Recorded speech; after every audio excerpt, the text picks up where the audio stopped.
Assalamualaikum warahmatullahi wabarakatuh.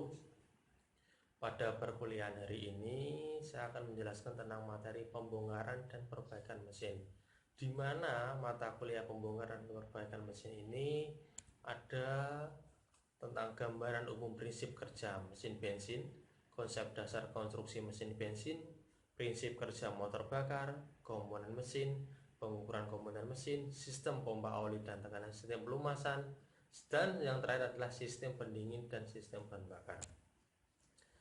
Pendahuluan pada hal ini kita tahu adalah mesin itu merupakan suatu alat konversi energi yang merubah energi panas menjadi energi gerak.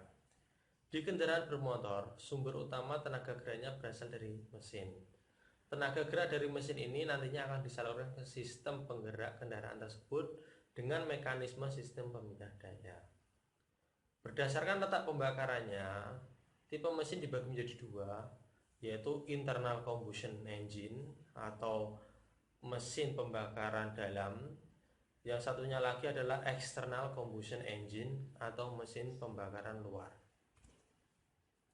ECE atau external combustion engine merupakan sebuah mesin yang proses terjadinya pembakaran dilakukan di luar mesin, bukan di ruang yang tertutup atau ruang bakar. Kita bisa lihat gambar di sini bahwa pembakarannya ada di luar ruang bakar. Di sini kita bisa lihat proses pembuatan uap panas dilakukan di luar, baru uap panasnya akan dimasukkan ke dalam ruang bakar.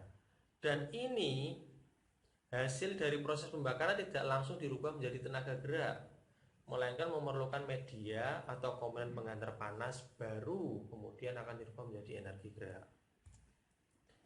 Contoh penggunaan external combustion engine atau mesin pembakaran luar, yaitu contohnya adalah pesawat tenaga uap, kereta api uap, dan kapal uap. Kelebihannya dari mesin pembakaran luar ini dapat memakai semua jenis bahan bakar, entah itu bahan bakar cair, padat, maupun gas. Terus yang kedua adalah dapat menggunakan bahan bakar dengan kualitas atau mutu yang rendah.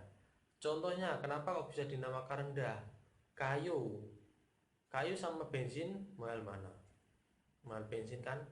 Nah, itu bisa dikatakan bahwa dapat menggunakan bahan bakar dengan kualitas dan mutu yang rendah. Terus yang ketiga, lebih cocok untuk melayani beban-beban besar dalam satu poros. Contoh, kalau di kereta api bebannya kan besar.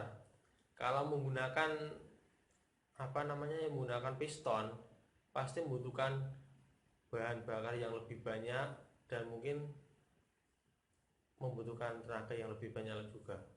Terus yang keempat adalah lebih cocok untuk dipakai pada kendaraan dengan daya tinggi. Nah, seperti yang saya katakan tadi, penggunaan kereta api uap, kapal uap itu cocok menggunakan mesin pembakaran luar. Nah, sedangkan kekurangan pembakaran luar di sini contohnya adalah konstruksinya yang rumit dan banyak memakan tempat. Selanjutnya adalah internal combustion engine atau mesin pembakaran dalam. Mesin pembakaran dalam merupakan mesin yang proses pembakarannya berada di dalam ruang tertutup atau bisa disebut dengan ruang bakar. Kita bisa lihat di gambar di sini bahwa pembakarannya terjadi di dalam ruang ini. Jadi bahan bakar, udara, semuanya dibakar di dalam ruang yang tertutup. Ini bisa dilihat campuran udara dan bahan bakar akan dihisap masuk dalam ruang bakar, lalu kemudian dibakar dalam ruang bakar tersebut untuk menghasilkan tenaga pembakaran yang nantinya digunakan sebagai tenaga untuk berputar untuk menggerakkan kendaraan. Di sini mesin pembakaran dalam kita sering temui pada kendaraan-kendaraan, baik itu di motor, mobil, bis, truk, dan lain sebagainya. Nah, kelebihan dari mesin pembakaran dalam sendiri diantaranya adalah pemakaian bahan bakar yang digunakan lebih hemat karena mesin pembakaran dalam memiliki efisiensi panas yang lebih baik. Kita bisa lihat bahwa contohnya mesin bensin sepeda motor, contohnya paling mudah kendaraan sekarang itu bisa 1 liter bensin bisa menempuh sampai 50 km. Terus yang kedua, konstruksi mesin lebih sederhana, kecil, tidak seperti mesin pembakaran luar, tidak memakan tempat. Terus yang ketiga, karena konstruksi mesin sederhana, maka mesin pembakaran dalam ini tidak memerlukan tempat yang luas. Sebagai contoh, sepeda motor kalian itu membutuhkan tempat yang luas tidak. Nah, daripada mesin kapal uap, mungkin PLTU itu membutuhkan berhektar-hektar lahan. Terus yang keempat, lebih cepat dan lebih mudah dijalankan. Tapi di samping kelebihan tersebut, mesin pembakaran dalam juga punya kekurangan di mana tidak bisa menggunakan bahan bakar sembarangan. Sebagai contoh, sepeda motor kalian kamu isi bahan bakarnya menggunakan solar, nanti pasti tidak akan bisa nyala. Terus yang kedua, membutuhkan kompresi yang tinggi untuk memanaskan bahan bakar yang berguna untuk penguapan bahan bakaran. Kalau kompresinya rendah, bahan bakar tidak bisa menguap, maka tidak akan terjadi pembakaran. Selanjutnya, klasifikasi internal combustion engine. Nah, berdasarkan aplikasi kita bisa dilihat bahwa ada mesin mobil, mesin lokomotif, mesin pesawat, mesin stasioner, mesin kelautan. Nah, sedangkan berdasarkan desain mesin dasar terdapat reciprocating, silinder tunggal atau monosilinder, inline, multisilinder, V, radial, silinder lawan atau boxing, dan opposite piston. Ada yang rotari, motor tunggal, dan multi motor.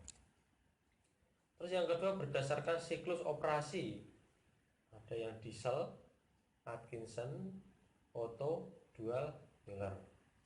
Berdasarkan siklus kerja, ada 4 tak dan 2 tak. Berdasarkan persiapan campuran, ada yang karbu, ada yang injeksi. Nah, ini ada yang dari katupnya, ada katup rotari, lokasi katup, desain katup, katup si kecil, F-head, T-head, L-head. Berdasarkan bahan bakar, ada konvensional, derivatif minyak mentah, sumber lain, alternatif, biofuel atau dual fuel, turunan biomasa, dan sebagainya. Di sini juga ada tentang pengapian, ada yang spark ignition atau compression ignition. Yang spark ini mesin bensin, compression ignition itu yang diesel. Berdasarkan sistem pendingin udara, dan pendingin air. Contoh pendingin udara, sepeda motor pada umumnya, sedangkan pendingin air contoh mobil-mobil yang sekarang. Mobil dulu juga ada yang pendingin udara, contoh mobil VW. Berdasarkan desain ruang bakar, ada yang ruang bakar terbuka, terus untuk yang ruang yang dibagi untuk C1, ruang putar, ruang pra, untuk S1, CVCC, dan desain lainnya.